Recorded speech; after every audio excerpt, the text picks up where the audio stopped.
Hello students, இன்னைக்கு நம்ம எந்த டாபிக் பத்தி பார்க்க போறோம் அப்படின்னு சொல்லி பாத்தீங்கன்னா, ரொம்பவே ஒரு முக்கியமான கோர்ஸ் சப்ஜெக்ட்ஸ் ரெண்டு கோர்ஸ் பத்தி நம்ம பார்க்க போறோம்.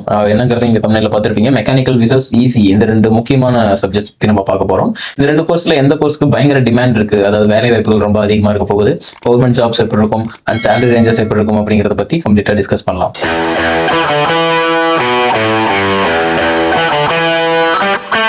மெக்கானிக்கல் இன்ஜினியரிங் அப்படிங்கிற கோர்ஸ் கம்ப்ளீட்டா எதை பத்தி படிக்கிறது, ஓவராலா இந்த கோர்ஸ் எதை பத்தி ஃபோக்கஸ் பண்ணுவோம் அப்படின்னு சொல்லிட்டு பாத்தீங்கன்னா, மெக்கானிக்கல் சிஸ்டம்ங்கிறது எல்லா இடத்துலயுமே இருக்கக்கூடிய ஒன்று. ஓகேங்களா, எல்லா பொருட்களையும் அந்த மெக்கானிக்கல் சிஸ்டம் இருக்கும். அதுல இருக்கக்கூடிய விஷயங்களை வந்து எப்படி நம்ம டிசைன் பண்றது அண்ட் டெவலப் பண்றது, அதே மாதிரி மேனுஃபேக்சரிங் எப்படி பண்றது, அதே மாதிரி அதை எப்படி நம்ம இம்ப்ரவைஸ் பண்றது, முக்கியமா அதை எப்படி நம்ம மெயின்டெனன்ஸ் பண்றது அப்படிங்கிற மாதிரியான விஷயங்களை பத்தி மேஜரா நம்ம படிப்போம். ஸ்மால் இண்டஸ்ட்ரீஸ்ல இருந்து லார்ஜ் இண்டஸ்ட்ரீஸ் வரைக்கும் எல்லா இடத்துலயுமே இந்த மெக்கானிக்கல் அப்படிங்கிற ஒரு விஷயத்தை வந்து யூஸ் பண்றாங்கன்னு சொல்லலாம். உங்களுக்கு ஒரு மைக்ரோ சென்சார்ல இருந்து அதே மாதிரி ஸ்பேஸ் கிராஃப்ட் ரெடி பண்ற இடம் வரைக்குமே வந்து இந்த மெக்கானிக்கல் சம்பந்தமான விஷயங்கள் ரொம்பவே பெரிய இம்பாக்ட் கிரியேட் பண்ணியிருக்குன்னு சொல்லலாம்.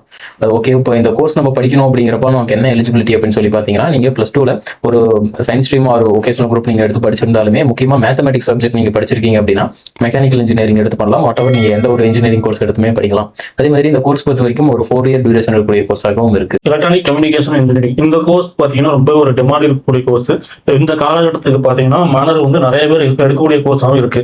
அதாவது பாத்தீங்கன்னா இந்த காலகட்டத்துக்கு சரிங்க, ஃபியூச்சர்லயும் சரி, இது ஒரு நல்ல ஒரு யூஸ்ஃபுல்லான கோர்ஸா இருக்கும். அதாவது இது எதை பத்தி படிப்பீங்கன்னு பாத்தீங்கன்னா, உங்களுக்கு வந்து எலக்ட்ரானிக்ஸ் பத்தி பிளஸ் வந்து கம்யூனிகேஷன் பத்தியும் படிப்பீங்க. அதாவது ஒரு மைக்ரோ ப்ராசஸ் இருக்கு, அது எப்படி கண்ட்ரோல் சிஸ்டம் பண்றது, அது எப்படி மேனுஃபேக்சரிங் பண்றது.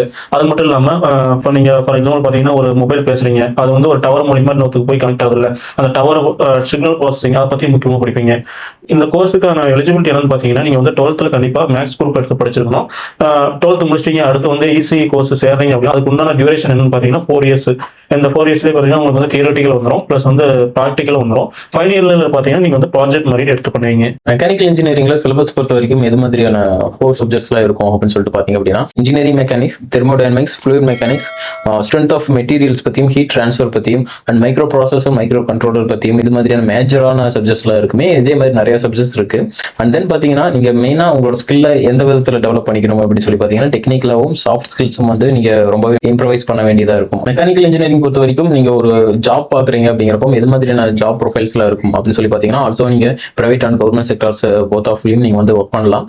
தென் நீங்க பாத்தீங்கன்னா ஐடி செக்டர்ஸ்லயுமே வந்து ஒர்க் பண்றதுக்கான ஆப்ஷன்ஸ் மெக்கானிக்கல் மூலியமா இருக்கு. இப்போ கவர்மெண்ட் லைன்ல வந்து படிக்கணும், ஒர்க் பண்ணணும் அப்படின்னு சொல்லி நினைக்கிறீங்கன்னா, இது மாதிரியான ஜாப் பொசிஷன்ஸ்லாம் இருக்கும் அப்படின்னு சொல்லிட்டு பாத்தீங்கன்னா, டிஆர்டிஓ இருக்கட்டும், ஒரு இஸ்ரோலையும் வந்து ஒர்க் பண்ணலாம். மெக்கானிக்கல் சம்பந்தமா நீங்க இது மாதிரியான மெயினான செக்டர்ஸ்ல வந்து ஒர்க் பண்ணலாம். எலக்ட்ரானிக் கம்யூனிகேஷன் இன்ஜினியரிங் பொறுத்த வரைக்கும் உங்களுக்கு வந்து ஸ்கில்ஸ் எந்த மாதிரி நீங்க வளர்த்திக்கணும் அப்படின்னா, முக்கியமா பாத்தீங்கன்னா சர்க்யூட் டிசைனிங்ல வந்து ஸ்கில்ஸ் வந்து உங்களுக்கு வந்து ரொம்ப அதிகமாக இருக்கணும்.